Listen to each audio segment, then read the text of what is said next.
नमस्कार। एक बार फिर से स्वागत है आपका पशुपालन की क्लास में। और अपन ने जो नए सिलेबस के अनुसार लगभग सारी क्लासें अपन ने देख ली है।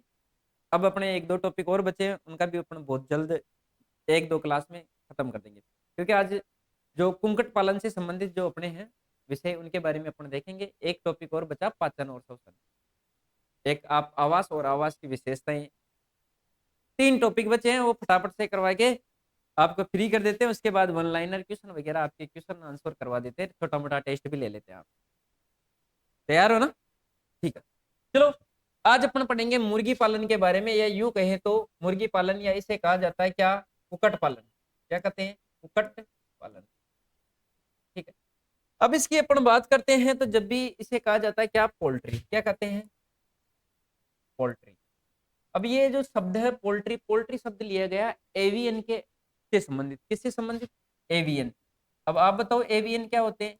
एवियन क्या होते हैं? पक्षी होते हैं। क्या होते हैं? एवियन वर्ग। कल अपन ने बात किया था कि भाई जो जंतु जगत है उनको अपन ने दो भागों में बांटा, कोर्डेटा, नॉन कोर्डेटा। कोर्डेटा में एक वर्ग आता है जिसका नाम है एवियन। एवियन।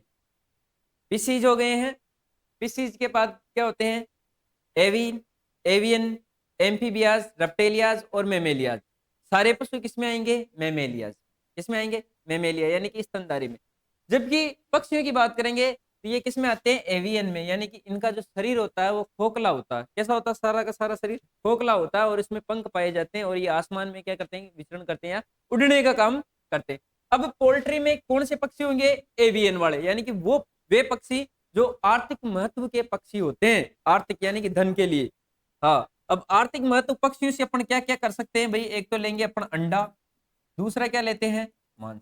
यानी कि ऐसे पक्षियों को, या ऐसे पक्षियों को पालना जिनसे कि मांस और अंडा की प्राप्ति की जा सके। ठीक है, ताकि अपने को क्या मिल सके? पैसा मिल सके। तो ऐसे पक्षी कौन कौन से पालते हैं अपन? सबसे ज्यादा तो पाली जाती है मुर्गी। पोल्ट्री में क्या पाली जाती है?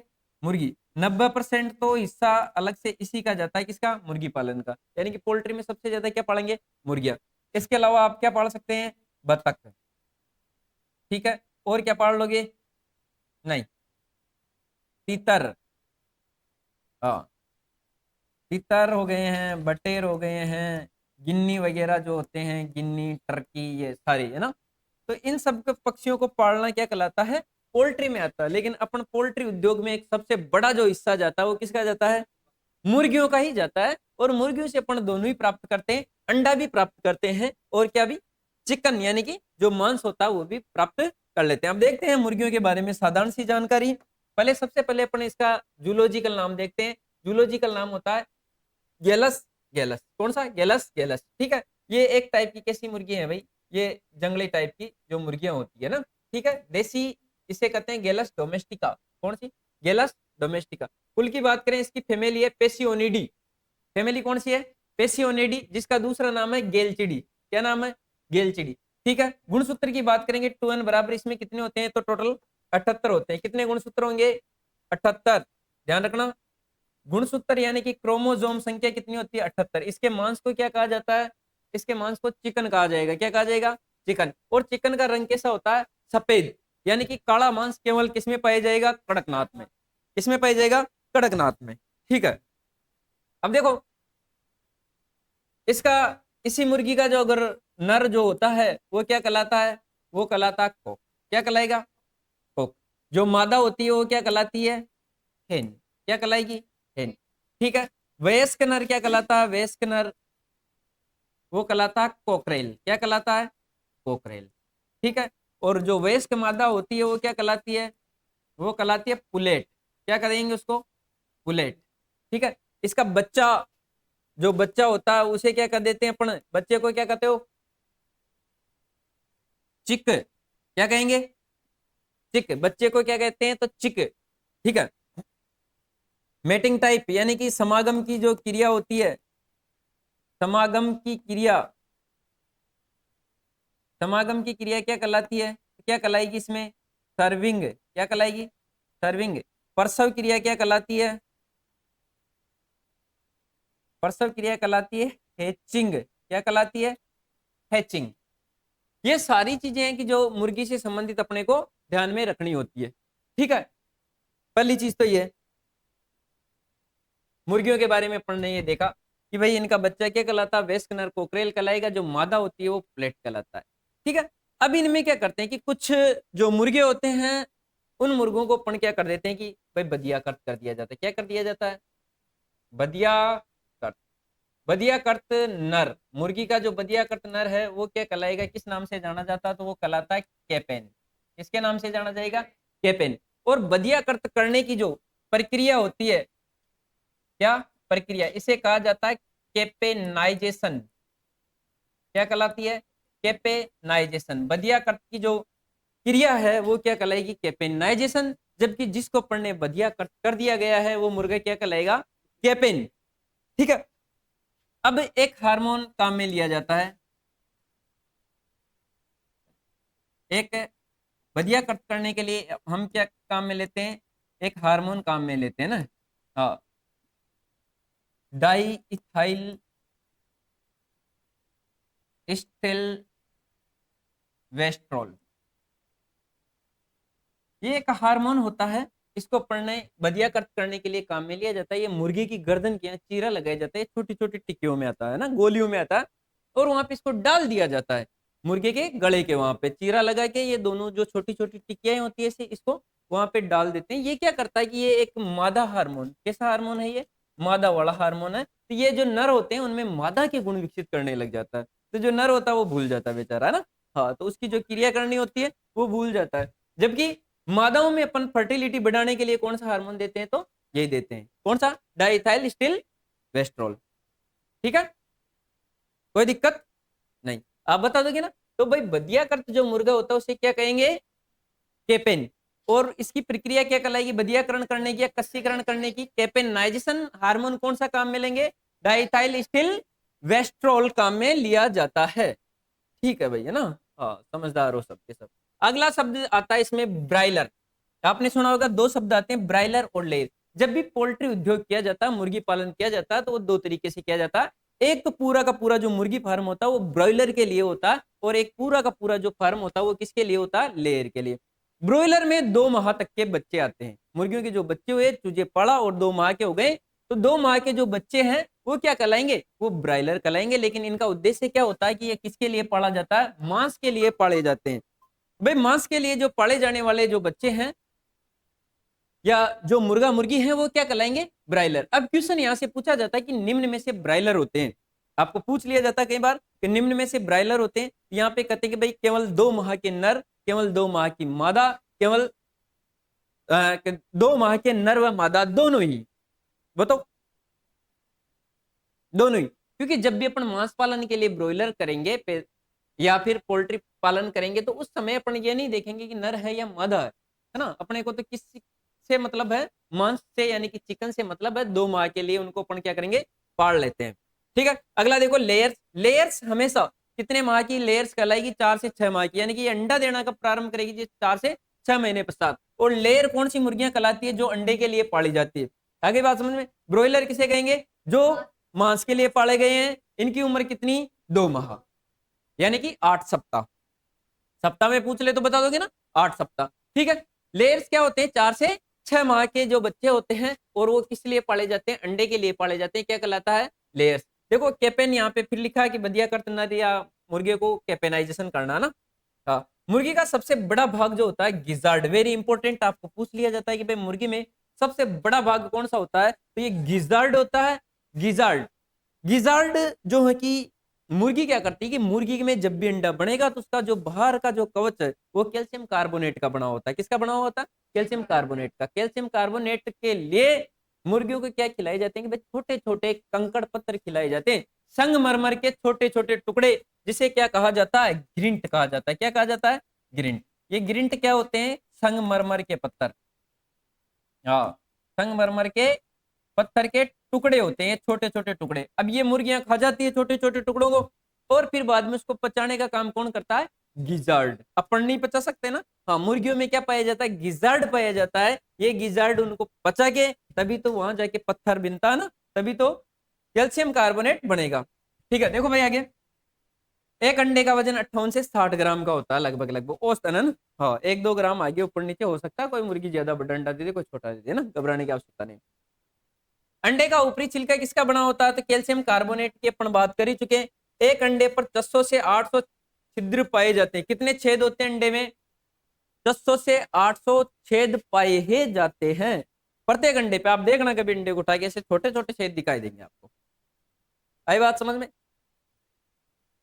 देखो, अंडे में योक, योक जो होती है इसे जर्दी कहा जाता है। क्या कहा जाता है? जर्दी, यानी कि जो पीला वाला भाग। इसके बाहर तो क्या है कि श्वेतक होते हैं या फिर एल्बुमिन प्रोटीन होती है जो व्हाइट व्हाइट कलर का होता है चारों ओर। ये इसको क्या करता है कि सुरक्षा प्रदान करता है। ये अनफर्टिलिटी होता है, ये अभी तक फर्टाइल नहीं होता है। ये किसके कारण, पीला रंग किसके कारण होता है? ज़ेनथोफिल के कारण। तो आपको पूछा जा सकता है कि भाई अंडे का जो पीला रंग है या अंडे की जर्दी का या योक का पीला रंग होता है वो किसके कारण होता है? तो ज़ेनथोफिल के कारण। लेकिन आपको पूछ ले कि भाई गाय के दूध का पीला रंग क्यों होता है? तो लो कर लो बात। अब तभी पढ़ूंगा क्या, आप बताओगे? कोई ना कोई कैरोटीन के कारण होता है। तो अंडे से चूजा बाहर आने में कितने दिन का समय लगता है? 21 दिन का समय। अंडे से चूजा बाहर निकलने में कितने दिन में निकल जाएगा? 21 दिन में। चाहे या तो कुड़क मुर्गी से सेना पड़ेगा या फिर उसे इसकी इंक्यूबेटर की मदद से निकालना पड़ेगा, तो भी कितने दिन में निकलेगा? 21 दिन में निकलता है। और जो दही में अपन जामुन मिलाते हैं वो कितने डिग्री पे मिलाते हैं दही बनाने के लिए दूध में? वो भी 21 डिग्री पे ही। हाँ, 21 डिग्री, 72 से 75 डिग्री सेल्सियस तक उसको गर्म किया जाता है। फिर वापस 21 डिग्री तक ठंडा होने देंगे, फिर उसमें अपन क्या डालेंगे? जामुन डालेंगे। खाने वाला अंडा कैसा होता है? हाँ देखो, अंडे को क्या बता दिया, खाने वाला अंडा। अंडा तो अंडा है ना। हाँ, वो कैसे होते हैं? अनिषेचित, यानी कि अनफर्टाइल अंडे होते हैं, उनमें कोई जीव नहीं बनाता। जब तक निषेचन नहीं होगा तब तक जीव की उत्पत्ति नहीं होगी, है ना। तो वो कैसा अंडा होता है? अनिषेचित, यानी कि इसको अपन क्या कर सकते हैं? शाकाहारी। शाकाहारी करना वैसे गलत है, क्योंकि शाकाहारी तो वो होते हैं जो शाक से प्राप्त होते हैं, पौधों से प्राप्त होती है होने वाली चीजें, है ना। मांसाहारी जो कि प्राप्त होते हैं, ये दोनों में नहीं आता है। ये कैसे अंडे होते हैं? अनिषेचित, यानी कि बेझिझक होकर आप खा सकते हो। चूजे निकलने वाले अंडा कैसा होता है? निषेचित। निषेचित होने के पश्चात, यानी कि फर्टिलाइजेशन होने के पश्चात ही क्या होगा कि उससे चूजा बाहर निकलेगा, वरना कभी भी अंडे से चूजा बाहर नहीं निकलेगा जबकि वो फर्टाइल नहीं होगा, यानी कि अंडा सड़ जाएगा, लास्ट में जाके खराब हो सकता है। ठीक है। अंडों से चूजे में फैलने वाली बीमारी कौन सी होती है? तो ल्यूकोसिस। पूछा जा सकता है ये भी आपको कि भाई एकमात्र ऐसी बीमारी जो अंडे में तो थी, अंडे से किस में आ गई? डायरेक्ट चूजों में। ऐसी बीमारी कौन सी है? ल्यूकोसिस। और पशुओं से इंसानों में फैलने वाली बीमारी कौन सी है? अरे हाँ, जूनोटिक तो उनको कहा जाता है कौन से? ऐसा कौन सा रोग है? एंथ्रेक्स। और एंथ्रेक्स में पोस्टमार्टम नहीं किया जाता है। एंथ्रेक्स उन मनुष्य में फैलता है जो उनके फैक्ट्रियों में काम करते हैं। हाँ। कृत्रिम रूप से अंडे सेने के लिए किसका प्रयोग करते हैं? तो इनक्यूबेटर का। किसका प्रयोग करेंगे? इनक्यूबेटर का प्रयोग करते हैं। और तापमान कितना रखा जाएगा? तो 100 डिग्री फ़ारेनहाइट रखा जाता प्रत्येक दिन। अब अंडे की गुणवत्ता की जांच किसकी सहायता से करते हैं? तो केडलर की मदद से। किसकी मदद से करते हैं? केडलर। एक यंत्र आता है केडलर, जिसमें नीचे लाइट जलती है, ऊपर अंडा रखा जाता है, फिर उसको देखा जाता है। कितने कितने दिन करते हैं? 7 और 14वें दिन। और एक और जांच 21वें दिन, यानी कि प्रत्येक 7-7 दिन में करेंगे। 21वें दिन तो चूजा खुद बाहर आ जाएगा, बाहर निकल के अंडा फोड़ के इनक्यूबेटर में आपको हाय हेलो बोल देगा, हेलो ब्रदर कैसे हो। अरे बात समझ में? हाँ। 2 बार अपन जांच करेंगे। पहली बार तो 7वें दिन, यानी कि जो अंडे अपन ने इनक्यूबेटर में सड़ने के लिए रखे हैं उसको केडलर में डालेंगे और देखेंगे क्या इसमें चूजे का निर्माण हो रहा कि नहीं हो रहा, निषेचित हुआ कि नहीं हुआ है। ठीक है। 7वें दिन हो गया, फिर अपन 14वें दिन देखेंगे कि भाई इसमें कुछ ग्रोथ हुई कि नहीं हुई है। ठीक है। वो दिख जाता है, किसमें दिखेगा? कैंडलर में। किसमें दिखेगा? कैंडलर में। प्राकृतिक विधि से अंडे सेने वाली मुर्गियों को कौन सी मुर्गियां कहा जाता है? कुड़क मुर्गी। आगे बात समझे। प्राकृतिक जो बहुत सारी जो देसी मुर्गियां होती है वो क्या करती है कि अंडे सेने के लिए रखते हैं उनको। वो क्या करती है कि वो सेने के लिए बैठ जाती है, उसको एक कंत में उसके नीचे वो बैठी रहती है आराम से, फिर वो अंडा अंडा देना बंद कर देती है। ऐसी मुर्गियां क्या कहलाती है? कुड़क मुर्गी कहलाती है। और कुड़क मुर्गी एक बार में कितने अंडों को सह सकती है? केवल 8 से 10 अंडों को, यानी कि अपने अपने नीचे जितने अंडे आएंगे उनको वो सह लेती है और इनसे ही क्या करेगी? वो बच्चे को बाहर निकालेगी, यानी कि 8 से 10 अंडे को सहने का काम करेगी। अंडे सहने का उपयुक्त समय, अंडे सेने का उपयुक्त समय कौन सा होता है? फरवरी मार्च, यानी कि इस समय सबसे ज्यादा चूजे बाहर निकाले जाते हैं। मुर्गी के शरीर में अंडा बढ़ने के लिए लगभग कितना टाइम लगता है? तो 24 घंटे। 24 घंटे में एक अंडा तैयार होता कम से कम, इससे कम में अंडा तैयार नहीं होगा। टाइम तो लगता है भाई अंडा बनेगा तो है? वो मशीन थोड़ी है। ठीक है। मुर्गियों में आपस में एक दूसरे को चोंच मारकर घायल करने की प्रवृत्ति पाई जाती है। मुर्गियां क्या करती है? एक मुर्गी दूसरी मुर्गी, इंपॉर्टेंट है भाई, पूछ लिया जाता है कि कैनाबोलिज्म क्या है। या सीधा सीधा कहते हैं कि भाई एक दूसरी जो मुर्गियां होती है एक दूसरे को चोंच मार के घायल कर देती है, आपस में लड़ती है। इस प्रक्रिया को क्या कहा जाता है? तो इस प्रक्रिया को क्या कहा जाएगा? कैनाबोलिज्म कहा जाता है। क्या कहा जाता है? कैनाबोलिज्म। और कैनाबोलिज्म किसकी कमी की वजह से होता है? ये NaCl की कमी की वजह से होता है। किसकी वजह से? हाँ, सोडियम क्लोराइड। ये NaCl की कमी के कारण होता है। यानी कि जब भी अपन मुर्गियों को जो आहार देते हैं उसमें क्या देना पड़ेगा? NaCl, यानी कि नमक वगैरह अपन इनको खिलाते रहेंगे, वरना ये क्या कर देती है? कैनाबोलिज्म की प्रक्रिया अपनाती है और वहां पे एक दूसरे को घायल कर देती है, चोंच मार मार के बहुत बुरी तरीके से लड़ती है, पंखे उखेड़ देती है।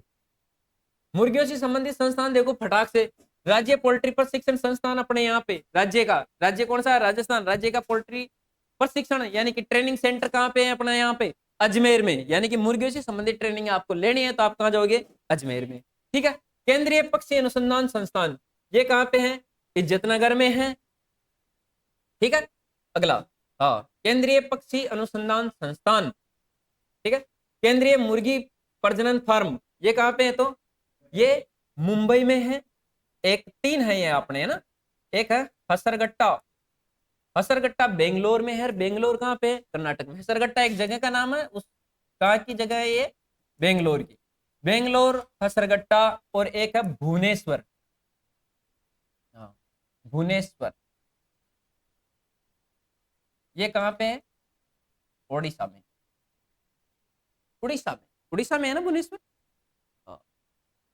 राजकीय कुंकट फार्म अपने यहाँ का एक फार्म है, वो कहाँ पे? जयपुर। जयपुर में कहाँ? बस्ती में। भारत में सर्वाधिक मुर्गियां कहाँ पाई जाती है? आपको पूछ लिया जाए तो तमिलनाडु में पाई जाती है। भारत में सबसे ज्यादा मुर्गियां कहाँ पे? तमिलनाडु।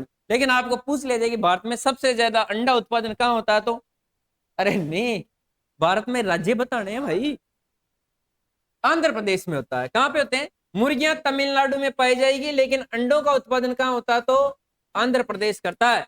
भारत के, इसीलिए आंध्र प्रदेश को क्या कहा जाता है? भारत के अंडों का कटोरा या अंडों की टोकरी या टोकरा कहा जाता है ना। राजस्थान में सर्वाधिक मुर्गियां कहाँ पाई जाएगी? भारत में पूछे तमिलनाडु, राजस्थान में पूछे तो क्या बताओगे? अजमेर। लेकिन आपको पूछ ले कि भाई देसी मुर्गियां सबसे ज्यादा कहाँ पाई जाती है, तो देसी मुर्गियां कहाँ पाई जाएगी? बांसवाड़ा में। ठीक है। राजस्थान में सर्वाधिक मुर्गियां अजमेर में पाई जाती है, एवं अंडा उत्पादन भी कहाँ होता है? अजमेर में ही सबसे ज्यादा होता है। राजस्थान में सबसे ज्यादा अंडे कहाँ? अजमेर में। मुर्गियां भी सबसे ज्यादा कहाँ? अजमेर में। ठीक है। इसीलिए अजमेर को क्या कहा जाता है? राजस्थान की अंडों की टोकरी। किसकी टोकरी है? अंडों की टोकरी है। कौन? अजमेर। हाँ, हाँ, अजमेर के अंडे बहुत स्वादिष्ट होते हैं, खाएंगे आप लोगों ने? है, हाँ, बढ़िया वाले होते हैं, खा के देखना, है ना। हाँ, ये भी मैं लेके आऊं। राजस्थान में सर्वाधिक देसी मुर्गियां कहाँ पाई जाती है? बांसवाड़ा में। सबसे ज्यादा बैकयार्ड फार्मिंग, यानी कि बैकयार्ड फार्मिंग, जो पोल्ट्री फार्मिंग होती है बैकयार्ड, यानी कि जो अपनी खाली जगह होती है वहां पे पोल्ट्री फार्मिंग करना। यानी कि घर में थोड़ी बहुत जगह बच जाती है ना, उसमें ये लोग क्या करते हैं? मुर्गियां पाल लेते हैं। एक आधी मुर्गी लाए, 2 मुर्गियां, 4 मुर्गियां, तो वहां पे क्या होती है कि अधिकतर टीएसपी क्षेत्र होता है, तो वहां पे इससे ये आजीविका चलाते रहते हैं, तो वहां पे ये मुर्गियां रखते हैं। इसीलिए आज भी सबसे ज्यादा जो देसी मुर्गियों की तादाद अपने यहाँ पे कहाँ पाई जाती है? दक्षिणी राजस्थान में, यानी कि बांसवाड़ा, डूंगरपुर वगैरह में। हाँ, देखो चिड़िया को पढ़ने में मजा आ रहा है मेरे से। ये करिए कि गुरुजी बहुत अच्छा पढ़ा रहे हो। चलो भाई, ठीक है। हम्म।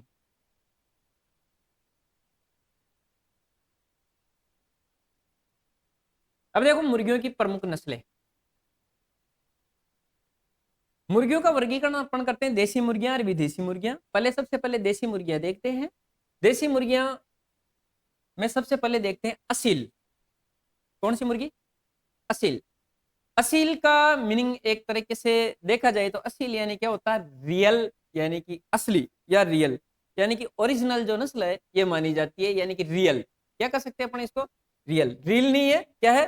रियल। उत्पत्ति की बात करें तो इसकी उत्पत्ति कहां से हुई है? उत्तर प्रदेश से। मुर्गियों की सबसे प्राचीन नस्ल, यानी कि सबसे पहले जो नस्ल देखी गई होगी वो कौन सी नस्ल है? असील। मुर्गियों की सबसे प्राचीन नस्ल है।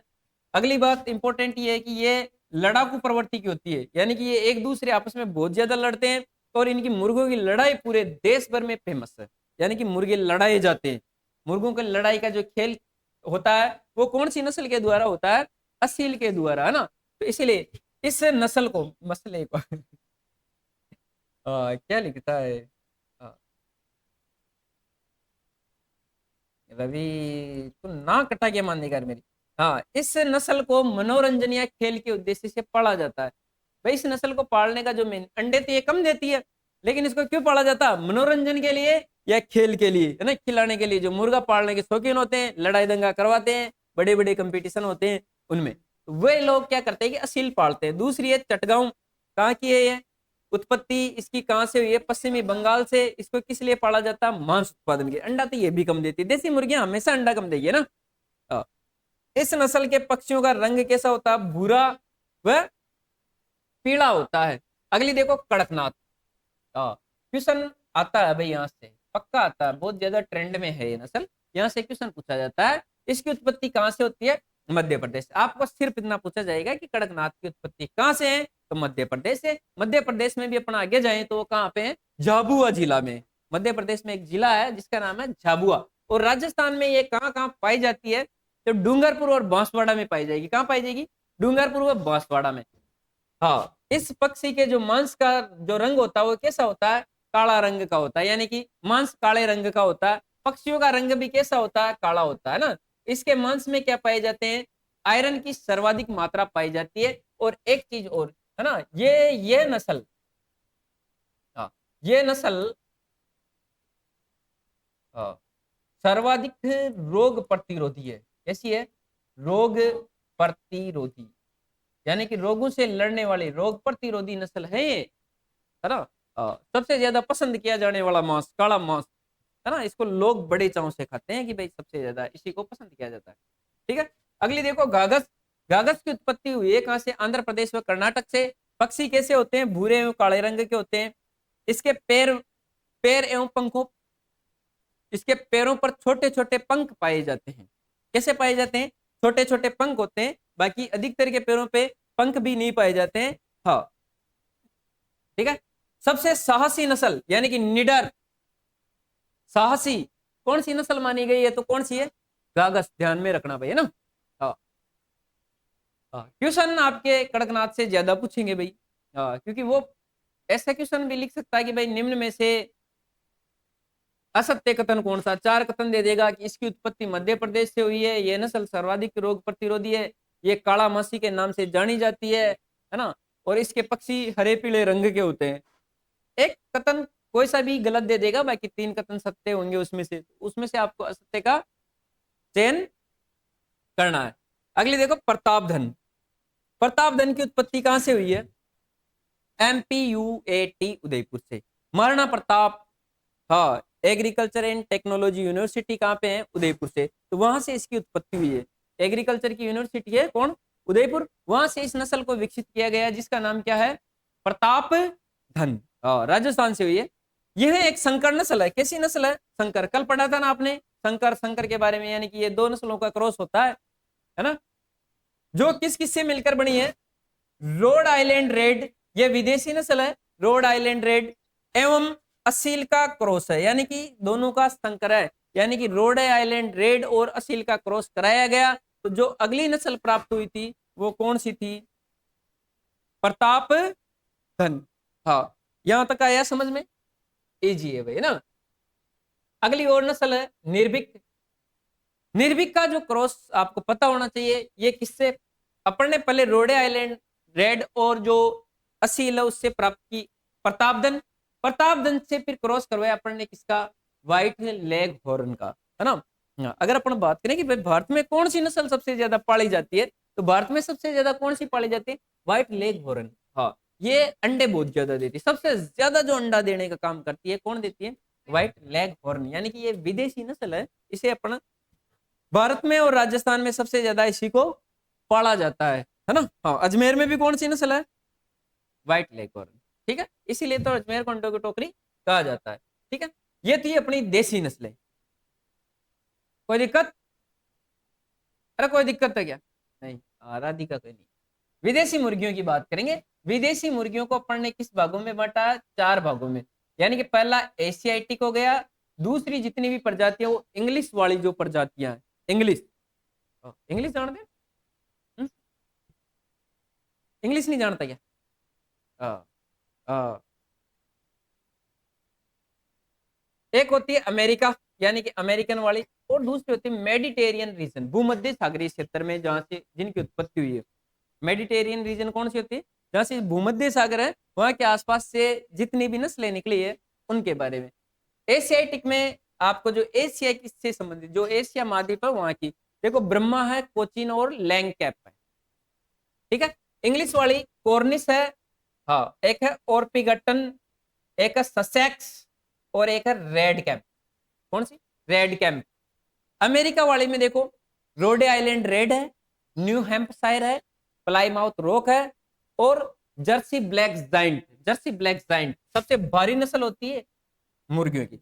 देसी विदेशी जो नस्लें होती है उनमें सबसे भारी नस्ल पूछा जाए ना, कौन सी है? Jersey black giant. बड़े पक्षी होते हैं इसके, बहुत बड़े भारी भारी बड़े बड़े मुर्गे, बड़ी बड़ी मुर्गियां होती हैं इनकी, जर्सी ब्लैक जाइंट की। अगली है मेडिटेरियन रीजन, यानी कि भूमध्य सागरीय क्षेत्र वाली। भूमध्य सागरीय, भूमध्य सागरीय क्षेत्र, इसमें आती है मिनार्का, एनाकोना और व्हाइट लेग हॉर्न, ठीक है। व्हाइट लेग हॉर्न कहाँ की है? तो मेडिटेरियन रीजन वाली जो प्रजाति है व्हाइट लेग हॉर्न, ठीक है। अब इनके बारे में अपन थोड़ा सा डिटेल से पढ़ेंगे।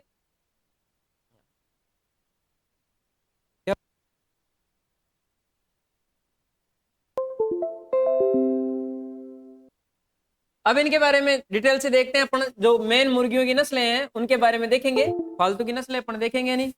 हाँ, पहली नस्ल देखते हैं व्हाइट लेग हॉर्न की। उत्पत्ति की बात करेंगे तो ये कहाँ की पैदाइश है? इटली की। पूछा जा सकता है आपको कि व्हाइट लेग हॉर्न कहाँ की है, तो उत्पत्ति, यानी कि इसकी उत्पत्ति कहाँ से हुई है? इटली से। यानी कि क्वेश्चन आपको मिलान करने वाला भी दे सकता है, एक तरफ नस्लें लिख सकता है और एक तरफ क्या लिख सकता है? इनका उत्पत्ति क्षेत्र या ओरिजिन पैलेस लिख सकता है। देखो इसके पक्षी कैसे होते हैं? पक्षी छोटे होते हैं, दिखने में कैसे दिखेंगे? छोटे। और कैसे रहते हैं? पंख रहित, यानी कि जो इसके नीचे नीचे जो पंख होते हैं वो रहते ही नहीं है। इस नस्ल के पक्षी छोटे होते हैं, वही चीज लिख दी इन्होंने बात। इनकी पूंछ सदैव कैसी रहती है? झुकी हुई, ऊपर उठी हुई नहीं रहती। इनकी जो पूंछ होती है कैसी रहती है? झुकी हुई। विश्व की सबसे ज्यादा अंडा देने वाली नस्ल, पूछा जा सकता है भाई, आपको पूछ ले कि भाई ऐसी कौन सी नस्ल है जो सबसे ज्यादा अंडा देने वाली है, तो कौन है? व्हाइट लेग हॉर्न, ठीक है। यह 5 माह में अंडा देना प्रारंभ कर देती है। कितने माह में? 5 माह में। 5 माह का जब बच्चा हो गया तो ये अंडा देना प्रारंभ कर देती है। अंडा उत्पादन कितना करती है प्रतिवर्ष? 220 से 240 एक वर्ष में अंडे का उत्पादन करती है, ठीक है। इंपोर्टेंट करो इसको।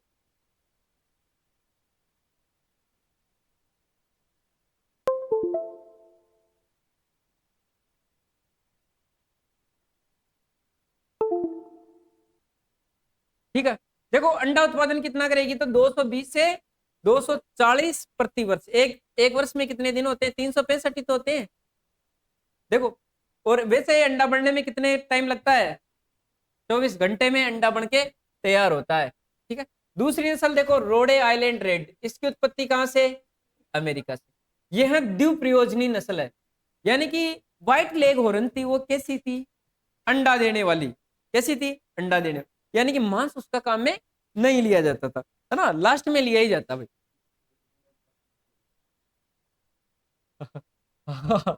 कोई बात नहीं है, यह द्विप्रयोजनी नस्ल है, यानी कि अंडा और किसके लिए पाली जाएगी? मांस के लिए पाली जाती है। क्या रवि यार, हाँ, कोई बात नहीं, है ना। अमेरिका नहीं है, अंडा प्लस अमेरिका क्यों हो जाएगा भाई? द्विप्रयोजनी नस्ल है तो अमेरिका पैदा करती है। द्विप्रयोजनी नस्ल है, यानी कि अंडा और मांस के उद्देश्य से यह पाली जाती है।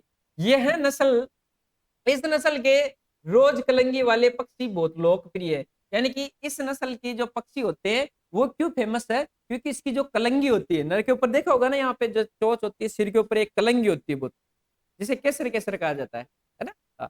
वो वाली, तो वो कैसी होती है? रोज के समान होती है। रोज कलंगी बहुत ही लोकप्रिय है। इस नस्ल के पक्षियों का पंखों का रंग कैसा होता है? लाल भूरा, कोई लेना देना नहीं। इसके अंडे का रंग कैसा होता है? गहरा भूरा। इस पक्षी के शरीर का आकार कैसा होता है? आयताकार। कैसा होगा? आयताकार, यानी कि ये थोड़ी लंबी होती है, जबकि जो इसकी जो मोटाई होती है वो क्या होती है? कम होती है, यानी कि आयत के समान होती है, ऐसी होती है मुर्गी, है ना। यह नस्ल मलाई गेम, व्हाइट लेग और एवं एशियाटिक नस्लों के संकरण से प्राप्त हुई है। किसके क्रॉस से पैदा हुई है? मलाई गेम, गेम नहीं, मलाई गेम, व्हाइट लेग और एशियाटिक नस्लें, जैसे कि ब्रह्मा, कोचिन, लैंगेंस वगैरह जो जो नस्लें थी, उनके एशियाटिक नस्लें कौन सी थी? वही तो थी, याद तो रही होगी नहीं आपको।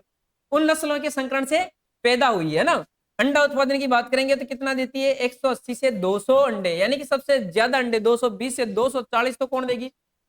White lagoon. उसकी बरोबरी कोई किया क्या आज दिन तक? नहीं, आगे भी नहीं कर सकते ना।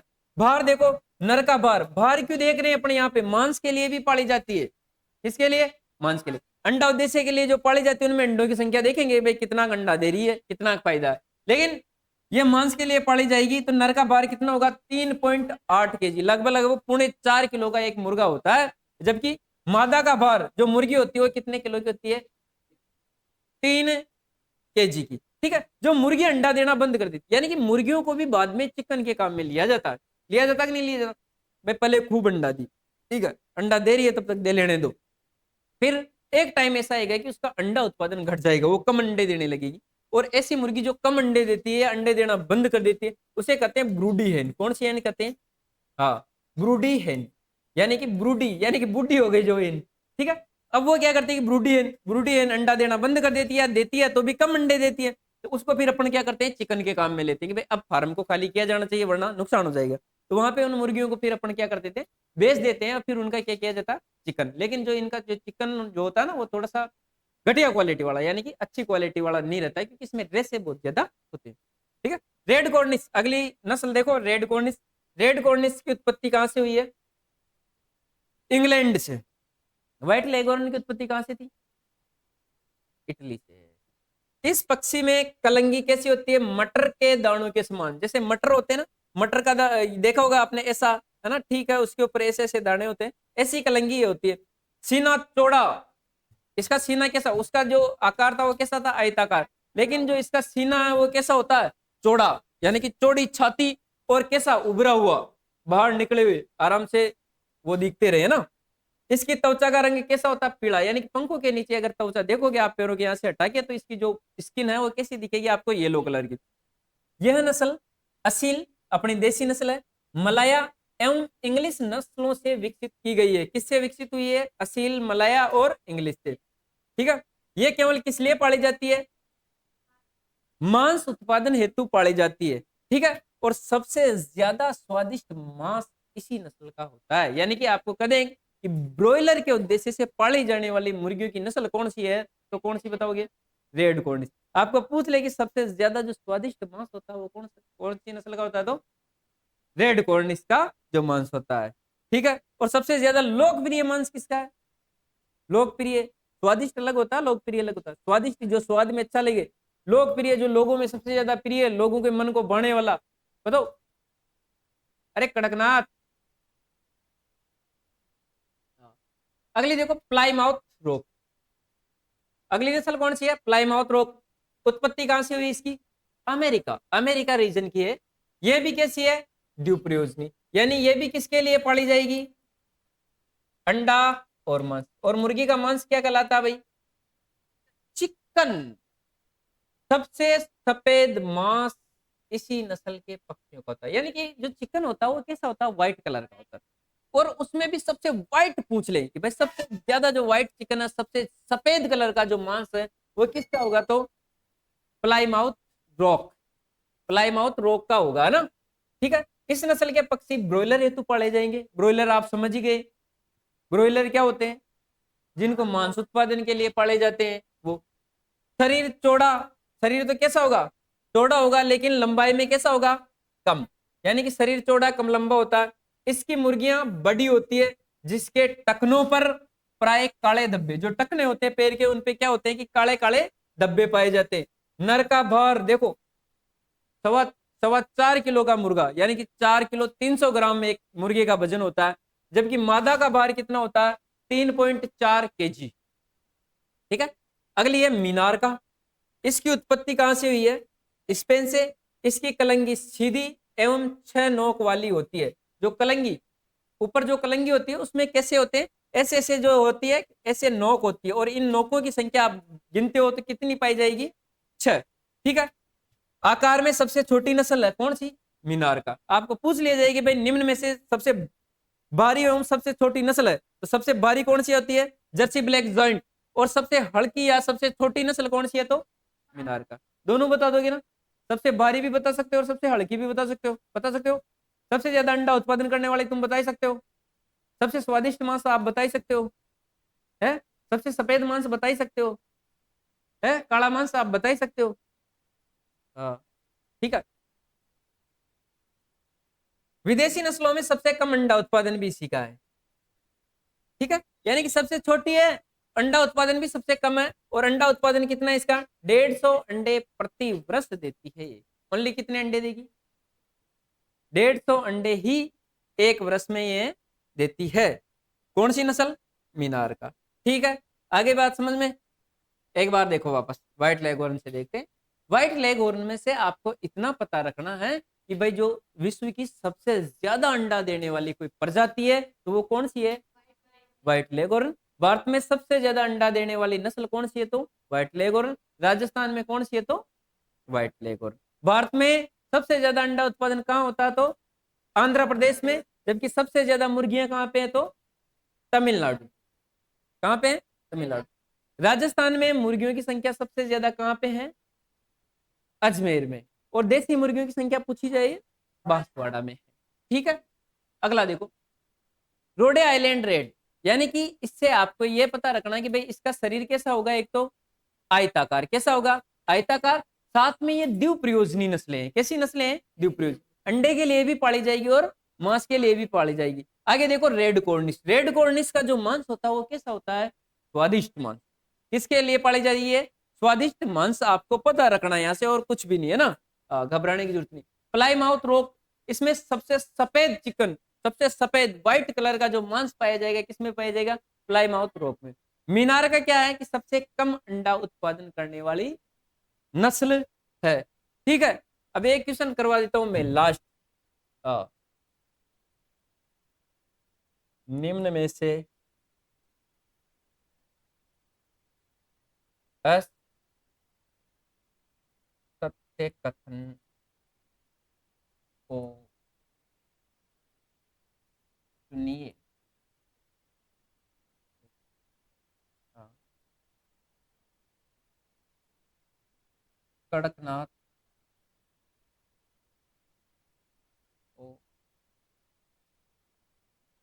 काला मासी के नाम से जानते हैं।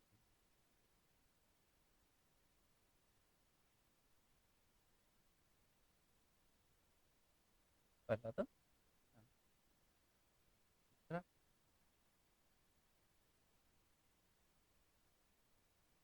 कड़कनाथ का मांस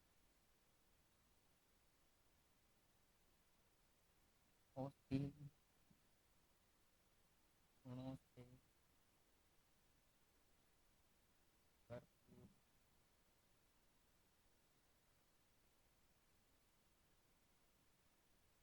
भरपूर होता है।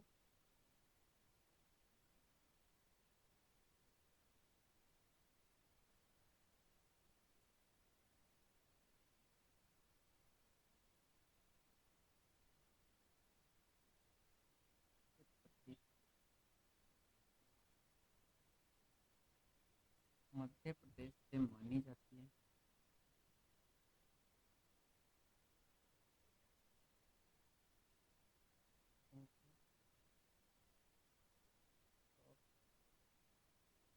प्रतिरोधक क्षमता कम। बताओ डी। भाई साहब, अच्छा वो डी कर रहे हैं इसलिए। हम्म बताओ भाई, बताओ इसका आंसर क्या होगा? हाँ।